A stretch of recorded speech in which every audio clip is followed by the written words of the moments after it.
Nindot kayo ang giingon ni Kristo sa atong ebanghelyo nga ang mga tao nga iyang gipili o gipadala iyang gitagaan og gahom aron makayatak kuno sa bitin og sa mga tanga og sa tanang gahom sa yawa nya dili sila maunsa. So grabe gyud kayo ang gahom nga gihatag sa Ginoo. Lingiya imong tupad na imong giyatakan ang yawa ing nako na nakasuway nakayatak sa yawa. Ang mahal nga Birhen Maria iyang giyatakan ang yawa, mao na nga naay image ni Mama Mary nga gatunob siya os bitin. Kita lahi man ato mang gakos-gakoson ang yawa. Pareha nang magpuyo-puyo, nga nang magpuyo-puyo, gaginaksanay man na sila. Nya kay sala man na. Di imong gigakos ang yawa. Kana sa dayang nagkinabitay, gakos-gakos man sana sila. Nya sala man na, yawanon man na, aporte nimong gakos sa yawa. Kana dayang mag same-sex union, grabe man sana siya. Sala magyapon na. Nya sige man ang ginakusay. Hindi ka na be, lingian sa imong tupad. Kapilan na ka nakagakos og yawa.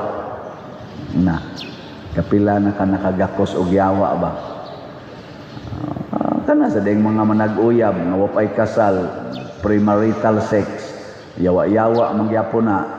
Adin hilang gani, daghan man magpabunyag. Kanang madomingo, mag-average man ta dinhi og napo ngadtos 15 ka bunyaganan, may kaabot og 3 ana ang kinasal. Napagani usay gadanag tagutlo ka bukbata, wa pagyapoy kasal.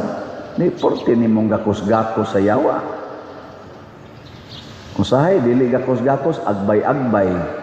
Kana diyang magsigig sinuyupay, mag-inagbayay man na sila. Yawa man gyapon na.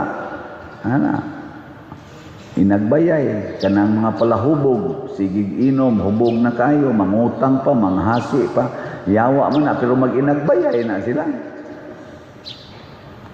Naasa yawa nga magsigig simba, mga libakira kaistanan, mga chismosa, mga daw kayo, kusog kayong mangningil anang utang nya ikiha pagyud ang nangutang kung di kabayad, pero sige simba kana yawa gyapon na.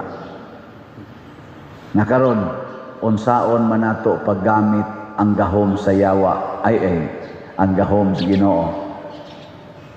Unsaon paggamit? Matod pa diri sa atong tubag sa Salmo, ang Ginoo mamati sa kabus. Ang first requirement para mulihok ang gahom sa Ginoong gihatag nato, higugmao nato ang kinabuhi nga kabus. Maunay gihigugma ni St. Francis, ni San Roque, og sa tanang mga santos. Ilingay mong tupad ing naningkamot kang mahimong kabus. Naningkamot kang mahimong kabus.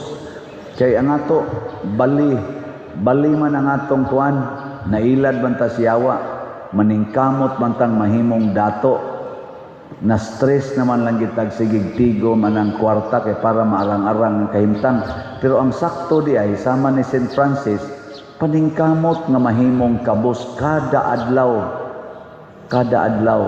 Muna may desisyon si St. Francis, biyaan niya ang iyang pamilya nga porting datua, iyang disown ang iyang share sa ilang kabtangan nga dako kayo, og nagpuyo siyang makililimos kada adlaw, siging pakilimos og ihatag sa niya ngadto sa iyang mga kapwa makililimos og mga masakiton. Karon na nagparid ang mga sakyanan padung ngadto sa Northern Cebu, kay manghatag og mga ayuda sa atong mga nabiktima sa linog. Unsa may inyong napamalandungan ana, napay mga helicopters, portig yung bisiha padungad to. Unsa may inyong napamalandungan ana? Ha?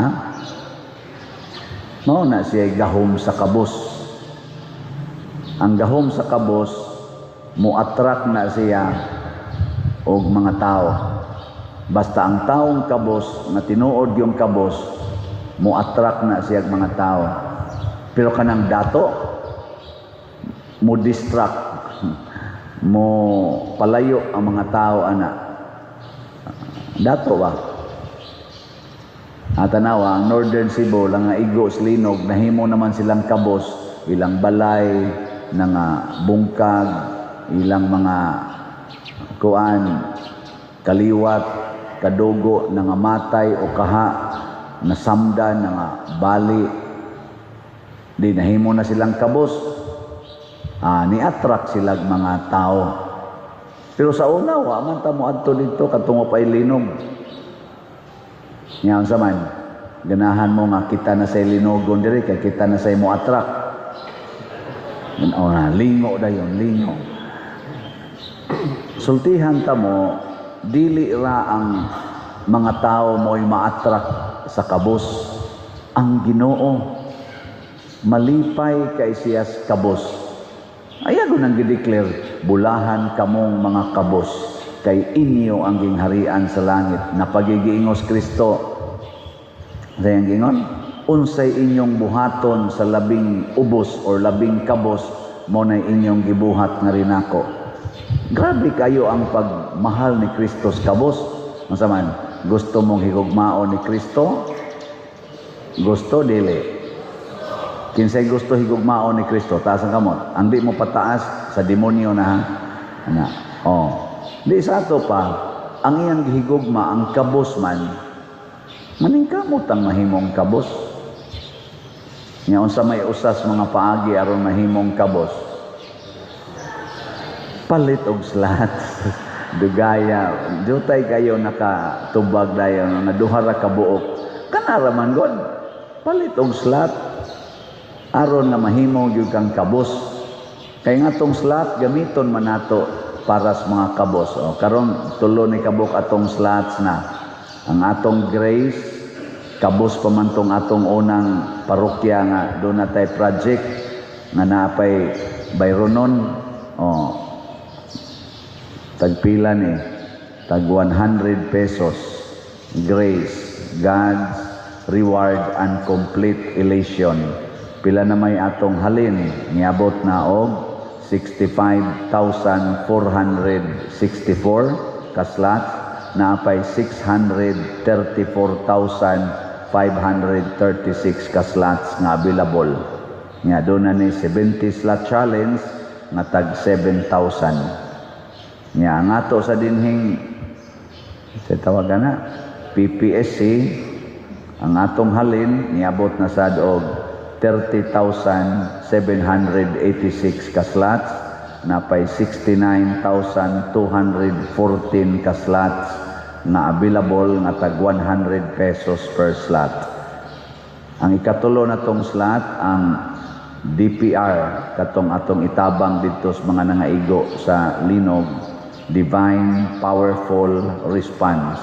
Ang atong halin as of yesterday niabot nag 796 ka slots. Why limit og pila ka slots ani ang abuton, basta tag 100 pesos per slot ni siya. So atong pakpakan ang namalit og slot. Salamat kayo. Nya napamanggid ninyo di kibaw unsaon pagpalit og slots, mao ni ang mosunod. Unsaon pagpalit? Una, ari mo sa atong opisina dinhi sa Compostela or anha dias gawas atong simbahan na say maninda dihag slot, labi na gyud sa adlawng Domingo daghan kay na maninda. Ngadto sad sa atong mga kapilya nakadesisyon na sad mi nga magdasad og na say maligyag slot ngadto sa atong during atong weekly masses o monthly masses. Sa ato sa mga institutional masses, dinhi sa atong parokya, maligya sa tag-slot. Nakaadto ko dito sa, nakoy mga misas gawas, dito sa outside the parish, na may mangutana, pader, na maligya kag slot, ana. Amoy sa ko, o sige, palit mo slot. O ka na, kamong mangimbitar na kog misa, sugod karon, hinumdumi na ninyo. Usas inyong ihatag nako, mao ang slot. Di gay mo muhatag, din akong balik. Ana. Or, inyong ipadala sa atong bank accounts. Tanawa din yung atong bank accounts, ha? Niya ipadala baka sa GCash, open pa ning atong mga GCash karon, pili lang niyo, di ka kasod sa akong GCash, basig puno na, alay ani-aning uban na mga GCash niya, pwede sa ninyo ipadala sa kwarta padala, kaniya pong amo mga ngan mo padadi, kay mo abot gina nga rinato niya. Unsa may meaning sa slot? Unsa tay meaning sa slot? Sacrifice, love, offering, treasure. Sacrifice for salvation, love for the poor or the church, offering to God, and treasures in heaven. Mao ni siya ang nahitabo sa kinabuhi ni Mama Mary. Gitawag siya og Our Lady of the Pilar or Birhen sa Pilar sa Haligi. Tungod kay lig-on kayo si Mama Mary og baruganan, batok sa yawa, batok sa sala, di gyud matarog, haliging bato. Kamong mga ginikanan nga niya dinhi, kinsa ninyo ang wa gyud makapangasaba sa inyong anak adtong buwan sa Septembre. Taas ang kamot. Tanawa, huyang kay inyong baruganan, batok sa sala, pildi lamog bata, pildi lamog apo. Di ba? Mga asawa, ubay-ubay magimong asawa din kinsa ninyo ang wa makapangaway sa inyong bana adtong buwan sa Septembre. Taas ang kamot. Wa gyud ka pangaway, wa kayaw-yaw, wa ka kusmod. Tulo ka buok. Tulo. Sa to pa kamong uban, pildi mo sa sala. Kamong ni adin hitanan, kinsa ninyo ang wa gyud ka apil og panglibak, bisag gamay lang panglibak sa kamot. Pildi mo anang inyong tupad kay libakira man na. So, huyang kay ta. Huyang ba? Mo na nganong huyang man kay wa nato palihuka ang gahom sa Dios. Nganong man mo lihok ang gahom sa Dios kay wa ta mahimong kabos.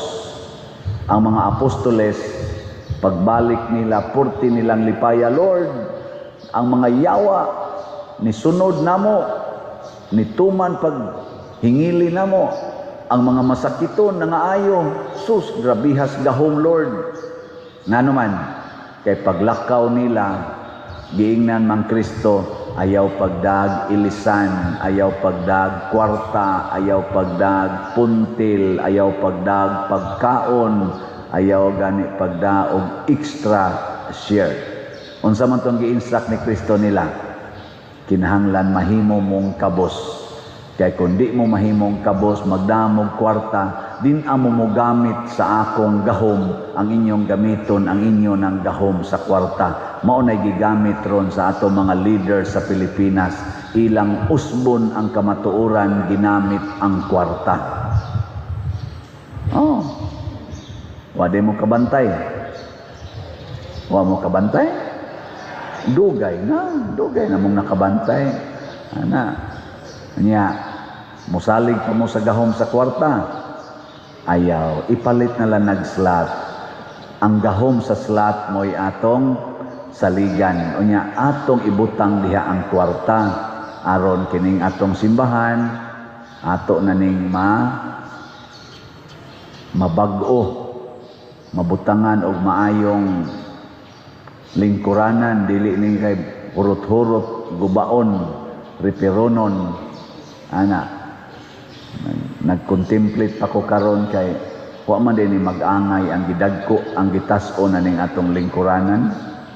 Dili parihas. Dili kadto dito gagmay. Diya na dagko-dagko. Nya nasa uban diya na nagulhos-ulhos ang ilang size Nya diri sad gagmay. Ngano ka ni? Wa man magparihas. Mao na nga nakahuna-huna ko kay mga ripirono naman na daghan making ripirono diha. Mas maayo patingalig ilisa na lang gid ni nato ni atong uniform. No? Dili mo musugot. Sugot nga no gutang dili. Pero unsa man gyapoy makapailis ana? Slat. Kasimple ana. Oh na siya.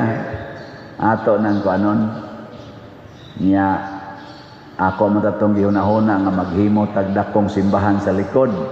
Sa sige namong meeting sa mga architects nato nga dedicated kay diri niya nato sa dinhing mga PPC o PFC o uban pang mga elders dinhi murag ang ilang gisulti nga kanina lang kuno gi atong nindoton na niya kadtong likod himuon tatong plaza kay mag-fundraising kuno ta magpa-concert ta dinhi dako kay tag lugar o magduwa ba ta og baseball pwede dito or himuon tatong gitawag og religious garden nga ato ditong masuroy-suroyan nga inigawas nato tuan atas langit na no sige nya slat yapoy kuan ana solusyon muna nagsugod naman kita sa atong kamino walk kaduha na ta gabi wa na ta giuwan daghan kay nanguyog nga diha tagi ay ngadto tuyok nindot kayo panguyog yamo sa atong kamino walkan yaman ta din mini kamino 3 times a week MWF ighuman sa misas alas 6 gabi mag-walk mi ngadto magrosaryo nindot kay tan-awon ana wa man gyapon mo kauyon inana ba nya kani siya usanay ka paagi nga dili lang simbahan atong paninduton kung dili ang ato yung relasyon ngadto ni Kristo ug sa atong isig katao. Ang key word kinahanglan mahimo usa tang mahigugmaon sa kakabus ug magpuyo nga kabus maningkamot nga makakwarta para sa simbahan para sa katilingban dili maningkamot nga makakwarta para sa kaugalingon gubon tanang yawanon nga batasan nga magtukmod nato nga mahimot ang mga kurakot kaistanan kawatan kaistanan sa mga kwartas mga tao tungod na kay magsigig pangitag kwarta para sa kaugalingon ako sige jud kog pangitag kwarta para sa simbahan ug sa katilingban muna pamalit mo og slot pamalit yun ug mopalit mo congratulations suod mo sa Ginoo ug di mo mamalit bisag naa mo'y kwarta pagbantay dunay dakong kadaot nga mahitabo ninyo samas nahimutang diri first reading kay ang ilang batasan wa gyud sila magpakabana sa Ginoo nga maoy nagbuhi nila maoy nagmatuto nila mao yung nagantos sila so ang imbitasyon sa Ginoo balik ngadto sa Ginoo didto naman hinuon sila nagsakripisyo para sa mga yawa ang gahatag nilang grasya sa mga Israelita gahatag nilang maayong panglawas ang Ginoo mo'y nagbuhi nila didto man nila gialagad sa mga yawa ingna imong tupad kinsay imong gisunod sa pag-atiman sa imong kilay ang Ginoo siya may naghatag anang kilay lang ba pero usahay ang sundo nato ang yawa nga moingon kiskisa ng kilay ilisig badlis. Kinsa may naghatag nimo buhok ang Ginoo. Unya, kinsa maroy imong gisunod unsaon pag-atiman ang imong buhok. Basig yawa nagiguba na ang imong kolor sa buhok. Kinsa gahatag nimo og aning gitawag nato reproductive organ, reproductive system. Kinsa gahatag ana? Ang Ginoo. Nganong nagpalaygit man ka, nganong nagkundo man ka, nganong nagpabasiktomi man ka, nganong nagpilis man ka, nagayudi man ka, kinsa may gasulti nimo ana? Basig ang yawa. Mo na giingon sa unang pagbasa, ang Ginoo mo'y naghatag ninyo inyong gisalikway. Didto na hinuon mo ni alagad sa yawa. Peligro kay na. Kinsa naghatag ninyo kwarta? Kinsa? Na, wala ba'y siguro ninyong tubagay. Ang Ginoo, kaya ninyo manglawas inyong gigamit pag trabaho. Ang Ginoo mo'y naghatag kwarta. Asa man nyo ialagad ang kwarta? Ibaw na mo ana, asa na ninyo ialagad ang kwarta. Sige na, nindog na ta.